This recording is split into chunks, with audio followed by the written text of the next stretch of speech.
Hello friends, ఇవాల్టి మన story Gopalam పొదుపు. రంగనాథపురానికి వచ్చిన కామేశం ఆ ఊరి మధ్యలో ఉన్న చెట్టు దగ్గర నిలబడి అయోమయంగా దిక్కులు చూస్తూ ఉంటాడు. అప్పటికీ ఇప్పటికీ ఊరు చాలా మారింది. ఈ గోపాలం గాడిల్లు ఎక్కడో సరిగ్గా గుర్తు రావటం లేదు. ఇప్పుడెవర్ని అడగాలి? ఎలా వాడింటికెళ్ళాలి? అని అనుకుంటూ ఉండగా కామేశం దగ్గరికి ఆ ఊర్లోని సీతయ్య వచ్చాడు. బాబు, మిమ్మల్ని చాలాసేపటి నుంచి గమనిస్తున్నాను. ఇక్కడే నిలబడి అయోమయంగా దిక్కులు చూస్తున్నారు. ఎవరింటికెళ్లాలో మర్చిపోయారా? లేదంటే వాళ్ళ ఇంటికెళ్ళే దారి మర్చిపోయారా? అదే ఇంటికెళ్ళే దారే మర్చిపోయాను. ఆ దారి ఎక్కడి నుంచా అని చూస్తున్నాను. ఎవరింటికెళ్ళాలి బాబు? వాళ్ళ పేరు చెప్పు, నేను వాళ్ళ ఇంటికెళ్ళే దారి చెప్తాను. గోపాలం ఇంటికెళ్ళాలి పెద్దయ్యా. గోపాలమా? ఏ గోపాలం? ఆవుల్ని కాసే గోపాలమా?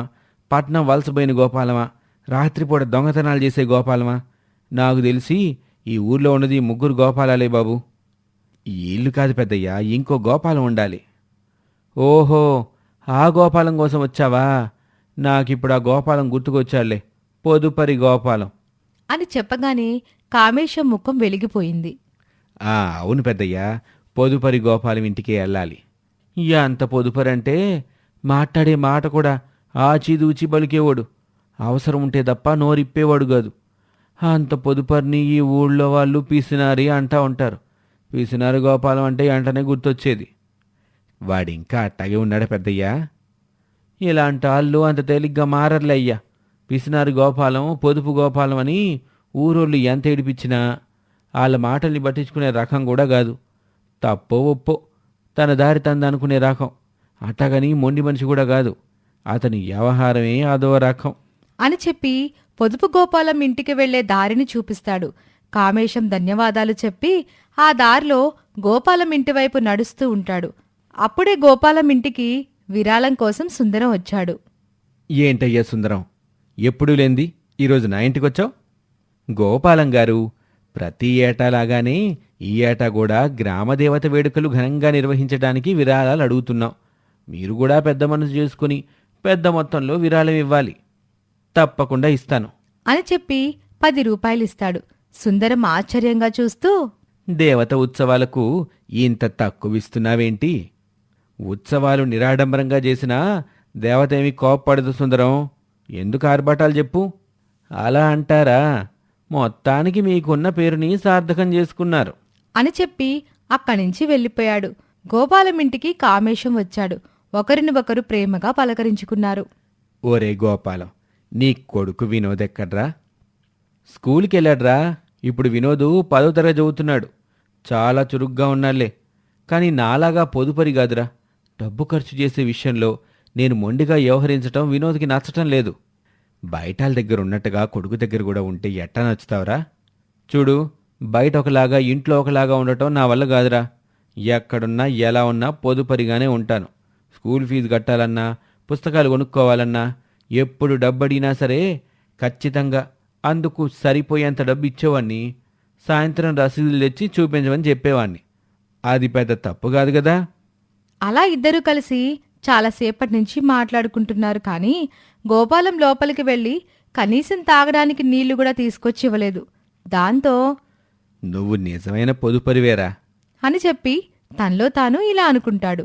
తాగడానికి నీళ్లు కూడా ఇవ్వలేనివాడు నేను ఆపదలో ఉన్నాను, నాకు డబ్బులు కావాలంటే మాత్రం ఇస్తాడా?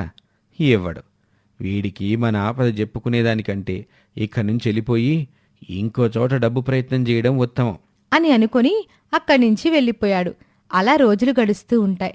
ఒక రోజున కొడుకు వినోదొచ్చి, నాన్నా, స్నేహితులందరం కలిసి సినిమాకి వెళ్ళాలనుకుంటున్నాం. నాకు 500 రూపాయలు కావాలి నాన్నా అని అడగ్గానే గోపాలానికి గుండె జారినంత పనయింది. స్నేహితులతో వద్దులే బాబు. అయినా ఇప్పుడు మంచి సినిమా ఏది లేదుగా. మంచి సినిమా వస్తే నేను తీసుకెళ్తానులే. ఏంటి నాన్న నువ్వు నా స్నేహితులతో సరదాగా గడపాలంటే వద్దంటావు? డబ్బులు పెట్టి ఎక్కడికైనా పోవాలంటే డబ్బులు లేవంటావు. తినడానికి ఏమైనా కొనుక్కుందామని డబ్బు అడిగితే ఇవ్వవు. నీకు నచ్చిన తినుబండరాలు తీసుకొచ్చి ఇంట్లో పెడతావు. అవి నీకు కూడా నచ్చుతాయి కదా బాబు. నచ్చవు నాన్న. నచ్చవని చెప్తే బాధపడతావని చెప్పటం లేదు అంతే. కానీ ఇక నా వల్ల కాదు నాన్న. ఇప్పుడు చెప్పకపోతే నా బాధ నీకెలా అర్థమవుతుంది? ఇలా చూడు వినోదు, నేను చూడను నాన్న. నువ్వేం చెప్పినా విన్ను కూడా. అని చెప్పి కోపంగా వెళ్ళిపోతాడు.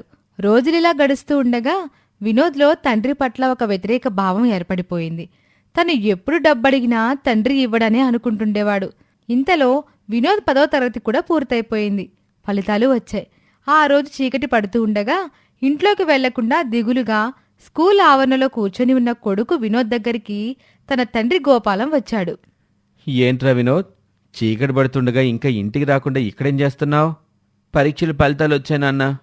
సంతోషించాల్సిన విషయం కదట్రా, అలా దిగులుగా కూర్చోవడం ఎందుకు? నాకు ఇష్టమైన కాలేజీలో చేరి చదువుకోవాలంటే చాలా డబ్బులు ఖర్చు అవుతాయి నాన్న. అవునరా వినోద్, నిన్ను మంచి కాలేజీలో చేర్పించేందుకు 50,000 రూపాయలు సిద్ధం చేసి ఉంచాను. ఆ డబ్బులు తీసుకెళ్ళి నీకు ఇష్టమైన కాలేజీలో గట్టి నేను చదివిస్తానులే. నా కొడుకు కోసం ఇంత మాత్రం పొదుపురిగా ఉండడం తప్పు కాదు కదా. కానీ నాన్న, ఆ కాలేజీలో అర్హతగా నిర్ణయించిన దానికంటే కొద్దిగా తక్కువగా మార్కులు వచ్చాయి. నాకు చాలా బాధగా ఉంది నాన్న. అందుకే ఇంటికి రాలేక ఇక్కడే ఉండిపోయాను.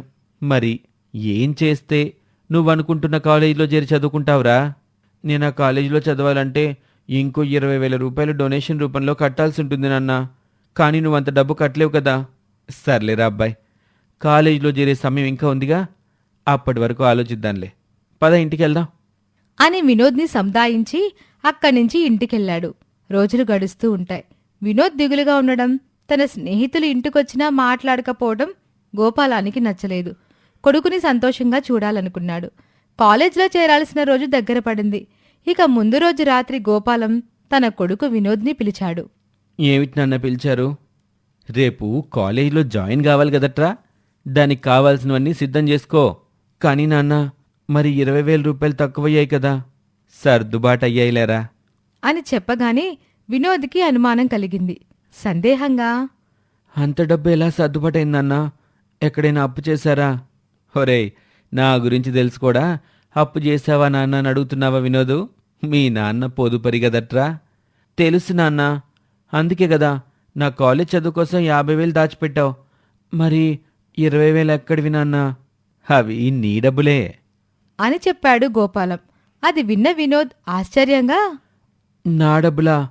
20,000 రూపాయలా? అవునరా వినోదు, ఎంత ఆశ్చర్యంగా అడిగినా అవి నీ డబ్బులే.